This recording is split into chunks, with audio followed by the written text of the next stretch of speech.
Lisa MacLeod was an MPP, member of provincial parliament in Ontario for more than a decade.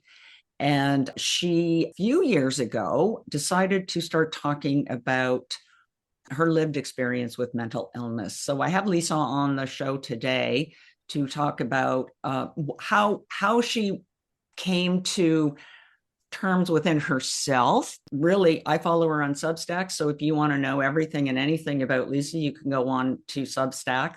Wanderings of a Bipolar Woman, which I think is the most awesome title I've ever heard. Oh, thank you. So Lisa, let's talk first about how you made that decision to start talking about your bipolar disorder because you were a public figure, Yeah. and that's a big decision for a public figure.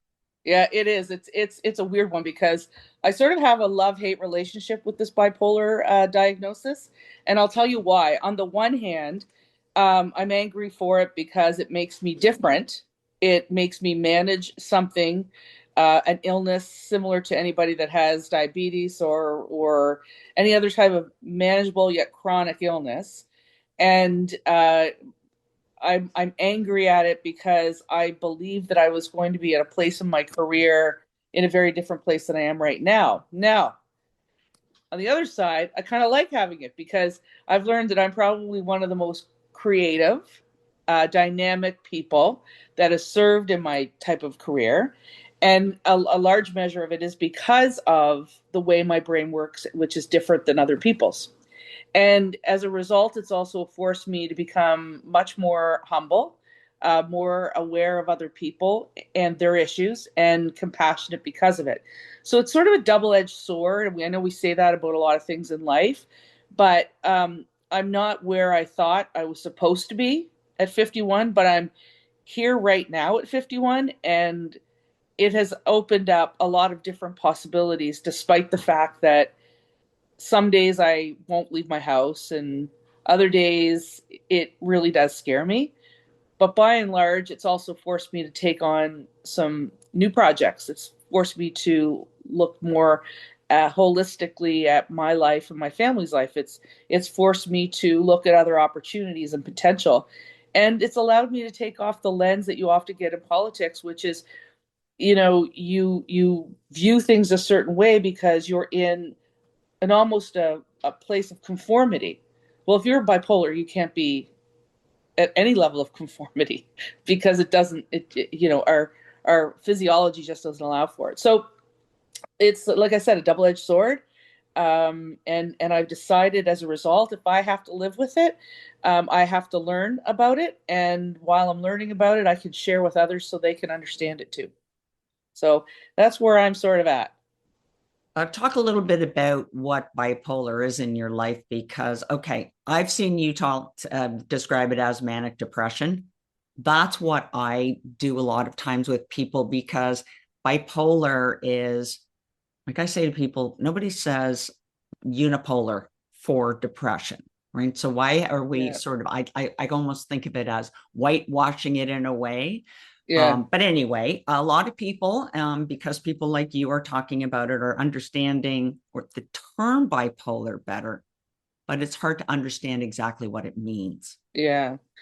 So I agree with you. I really did not like when I was diagnosed with bipolar for a whole bunch of reasons, but one was because the whitewashing that you're talking about. I'm a manic depressive. I either am depressed or I am manic, and sometimes I'm in between. But um, sometimes the worst place is not the manic or the depression. It's not the bipolarity. It is the mixed case or episode in the middle that's also like the most dangerous. And I talk about that a lot in my diary about when that happens, and that's when it's dangerous because you're depressed but you have an elevated level of irritability and activity. It's not like the depression where you can't move, and it's not like when you're euphoric on the manic side. You've got a collision of two very different issues. And that's why I like to call it manic depressive. And I don't know if I ever told you this, but Frank Sinatra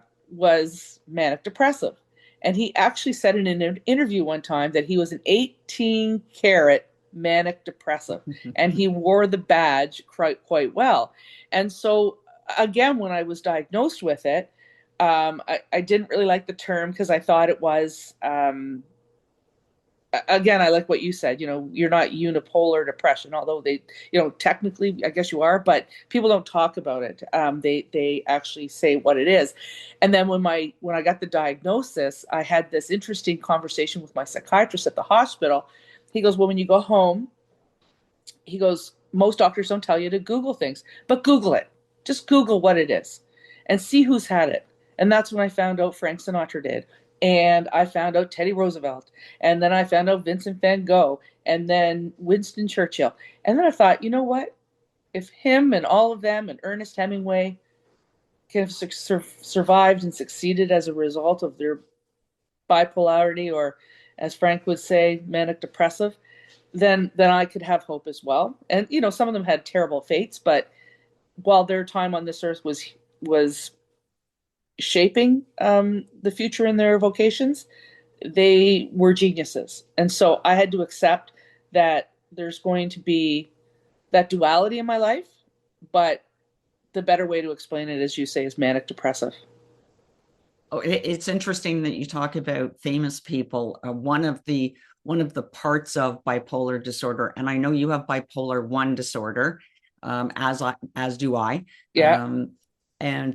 So you can get very insecure especially when you're feeling depressed. You feel less than, you're not as good as people. So I read Patty Duke's book, Patty Duke's book, when it came out. So 30 years ago, whenever it was, A Brilliant Mind. And I read it and I thought, I can't even be a good manic depressive. Oh, right? Because you were not reading it when you were euphoric. That's why. No, exactly. No, exactly. And then a bunch of years later, I said to my doctor, well, I don't understand why we talk about this being so severe for me, because I'm bipolar 1, not bipolar 2. So I'm not even the best, because 1 and 2 is a higher number. Therefore, it should be. No, you got the ding, ding, ding winning prize of number 1. Yeah. No. And he looked at me, he said, no, that's not the way it is. So that was good for me. But that insecurity comes back to me all the time. I had it this morning. I was reading your Substack. I was like, oh, Lisa's such a good writer. I wish I was, God love you. Well, you're a great host and you're very tenacious. So they all come with different things. Yes. Yes. I'm much more of a spoken word person. Going to Substack, Wanderings of a Bipolar Woman, is an amazing journal of your journey. And you've said that you like to journal and you like to write, and it really helps you stay in that kind of stable mode, identify when things are going a bit off the rail. Mm-hmm. And one of the ones is, why do you talk about your mental illness? So can you tell me about that? It's funny because, when you're in politics, and I left politics, I have no real need to share, but I feel compelled to. And I'll tell you, I've gone through what you go through. I will sit there and go, oh my God, that person's brilliant. Why am I not there? And then the only thing that's worse when you're isolating is isolating and comparing yourself to somebody else that you're probably just as talented at, or maybe even more talented at in something else. But you are, withdrawing from other people, your mind goes in a different place, and then you're feeling and we're not feeling sorry for ourselves. Our mind is actually taking us down a place to tell us we're a failure. And then alternatively, when we're euphoric, we don't give a flying fig about what anybody says about us, because we actually feel like we're better than them and we have no consequences. And so it's a danger to ourselves. But why I decided to do this bipolar diary is, and why I share what I share, is because I think people need to see, there needs to be some sort of documentation about how we as bipolars actually function. And so some days you're getting the good Lisa, some days you're getting the bad Lisa. And by that, I mean mood, not going out there and breaking something or whatever. And then other days you get me where I'm more reflective, and I'm more stable, and I can I can pour my heart out. But a big reason I write is because I spent 20 years in politics, and I started right off the bat helping families with children with mental illness, with autism, with developmental disabilities, with addictions. And I felt that if those parents and those children could come to me and tell me the things that were apparently taboo in the world, that, you know what, I have to speak for them. And then it became, as I left politics, and parents still came to me with their child with an eating disorder, their child that died by suicide, their child that died by drug addiction. If they could still talk to me and be brave, then I had to do that. And then I had somebody basically say, oh, well, she's just making all this up. And that's the worst thing to say to somebody whose illness is basically in their head. And it just set me off. And then I got to thinking, oh my God, I hope they never have to understand this illness or any other type of illness.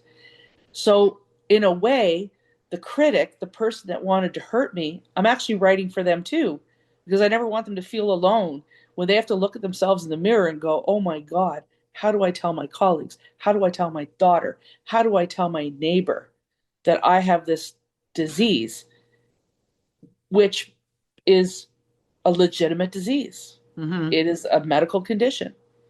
But in the eyes of society, is still not considered that way. So then I thought, you know what? I've got lots of people to write for. The kids who are brave, myself to understand myself, and the person who really doesn't like me, but in life is going to actually end up experiencing something. And I want them to know that if they need to call me, I'll be there without judgment. Yeah, and that goes to the whole stigma thing, right? Yeah. Yeah. And I've always talked very openly about my bipolar disorder. I think half the time it's because I didn't realize people might think there was something, like, ooh. Yeah. But what I found was, and it's like you're saying, what I found was every person I spoke to, it's my wife, my dad, my best friend, are experiencing some level of bipolar disorder, and I don't know what to do. Mm, yeah. And you make the point very clearly that you're not a medical practitioner. You're not Big writing time. from a medical perspective. You're writing from a personal perspective.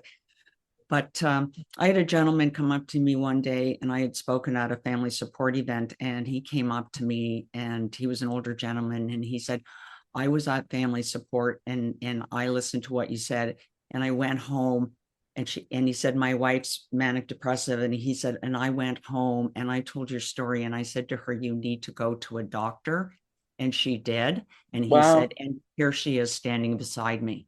Wow. I Congratulations. I don't think there's anything that has ever been said to me in my life that didn't just pierce my heart and think, it does make a difference, and what you're doing does make a difference. Yeah. The other thing I find, and I think this is also goes to your experience where people will talk to you about it, is I've had some people on my show who have never told anybody. Yeah. I had a woman who came on the show and she had borderline personality disorder, never even spoke to her family. Wow. And she said, I don't know why I did the interview, but she said, thank you, because now I feel I can go. She said, I've done like a radio show and talked about, now I can go and talk to my family and the relief. And I think that that's what's so important about what you do in your writings. Yeah. Thank you. Don't you feel like and just go back to that point Yep. that you made, because, okay, first of all, you probably just saved two people's lives, maybe more because of the people around them. And not to say that they would take their own life or whatever, but you gave them a quality of life because you gave them a platform. Mm-hmm. And they were able to feel that when they spoke with you, there was an intimate bond, even for just a moment, and even if you didn't know each other well enough, but you became part of their personal army. They needed one more person to believe in them, to speak to their wife, or to tell her that she needed help, or to speak to her family. They needed one more person, just one more Yep. person, for them to have the confidence to say, I can do this and I can tell somebody. And I see that all the time. And so you saved right there. I'm sure you've saved more lives, but in that short minute, you just told me you saved two lives without telling me you saved two lives. Magic. Yeah, I never thought of it that way. I do think that if there's one person listening, obviously it would be great if there were 30,000 people, but if there's one person who's listening who walks away with something like you're saying, maybe just understanding that there are other people out there, right? Because you live in Yeah. this sort of silo of quiet desperation when you're ill and you don't know what's happening to you. And the other recent Substack post that you've written was called Three Things I Know to Be True. Mm-hmm. Yeah. And I think that if people read that, I think that there are a lot of people who will say, like, a breath of, relief. So can you I just hope so. tell me Well, what are those three things you know to be yeah, so true? they're exactly what you said, but I say it in a different way. But it's the same thing. First of all, don't let people tell you it's in your head, because guess what? It is in your head. That's why it's a mental illness. So if you feel like you're off, just call the doctor. And the thing is with this first piece, sometimes you don't call a doctor. Sometimes they go on your show. Sometimes they go to a talk. I find when I'm speaking about mental illness, the people who have it already that have been diagnosed sit at the front, or the clinicians sit at the front, or the parent of the child who's been opened has been at the front. It's the people in the back row that are sitting there wondering, how am I going to help my child? How am I going to help my spouse? How am I going to help myself? And they're at the back. And my message always, in some way, shape, or form, is if you're in that situation where you think it's in your head or people telling you it's nothing and you think it is, you're always right. So call a doctor, call one of the hotlines, at least get the conversation flowing, but don't ever let anybody tell you it's just in your head. The second, and I said this, it's deceptively simple. And it came from my psychiatrist after I was in a very unfortunate situation, and a few months later we got get the bipolar diagnosis. But he said to me, write down three things every day on how you feel and what your mood is. And when I was going through bipolar depression, which isn't exactly the same as you say, unipolar depression. And I would write down. And I started noticing that the three things I would see would be the same all the time. And it never was depression. The word that would come weeks upon weeks upon weeks was despair, which meant was worse than depression. It was worse than hopeless. Despair was the worst word. And then it would change. And I would notice when I was moving up that euphoria would start to be number three, then it would be number two, then it'd be number one. And that's when I would recognize that I was going into a manic state. And I would have that log every single day, no matter what my mood was, every single day. It took sometimes a little bit harder when you're depressed, but I would write it down, and it helped me and it helped my family. And I was able to go back to my psychiatrist and say, this is what I'm doing. And the third thing I have to say is you need a circle of trust. And sometimes it is just that one other person. It could be me, it could be you, and it could be someone we barely even know. But I recommend it being someone close to you, because they're the ones that are going to see you on a day to day basis. And when you think you're doing super great in life and you might be manic, they'll be able to tell you, come back. We may need to look at your medication. Or you think you're doing just fine, but you haven't left the house in 2 weeks. And so it's really important to have that one person that you can rely on, that can also help speak to your physician or your psychiatrist or psychologist to help be that gut check. So first thing is, don't let people talk you out of it. See a doctor if you feel it. And number two, know your words, write your words, track your words. And then number three is bring somebody into that circle that's close. And if you don't have somebody that is close, and that's tough enough, there's lots of people around that would be happy to sort of, listen. And so, ironically, that was the post that had so many more people reach out to me and say, I've just been diagnosed. I don't know how to tell my husband. What should I do? And I'll say, well, I told my husband, and I'm alive because of him. And so that's where this bipolar diary has been sort of an interesting read for me. Well, I love the idea of the three words because people say, oh, write about it. And then, of course, I think I have to write 15 pages in a diary. I have to journal. Well, Yeah. journal is one of my least favorite words in the world. Oh, really? When I yeah, because it means, people say, well, I sit down at night and I write about my day every day, and I think I want to sit down at night, crawl into bed and read a book. Yeah. So this journaling thing, so I try it a little bit, but I love this idea that you put down 3 words, because I Yeah. can do that and it centers me. Yeah. And And it's quick, and but you have to be a little bit thoughtful. You don't just go, oh, I'm happy, sad, mad. No, it's choose your words. What are the words? And your words are going to be, you become more comfortable with them. yeah. Look, it's like anything in this world. I can't control that I have bipolar disorder, but I can manage it. And some days I'm not going to manage it well. Um, but but one of the things I needed to do was take ownership of my life, Mm-hmm. and I couldn't give it away to a disease I barely know and basically society doesn't understand. I wanted to ask you quickly, because the most recent thing for me is that I have my memory is getting worse and worse, and I went through a lot of tests, and Yeah. neurologically I'm fine. So it's an issue with ADHD. I learned what that is, because it's this made me feel so much better. The thing that happens doesn't actually go into your brain and then you forget. It never gets there in the first place. Oh yeah. But it's very challenging in business and in my personal life. It's very challenging because people don't understand why they tell me things 4 times. Mm. Is that something that you experience as well? Yeah, I'm glad that you said it. Actually makes me feel a little bit better about myself, because I will look at people and I'm like, I don't remember you telling me this. And again, 4 times. My poor daughter, I wish she were here listening to it, because I think she thinks I just don't listen, but I won't, will not have one iota of recollection sometimes of conversations, not one iota. And I was talking about this yesterday.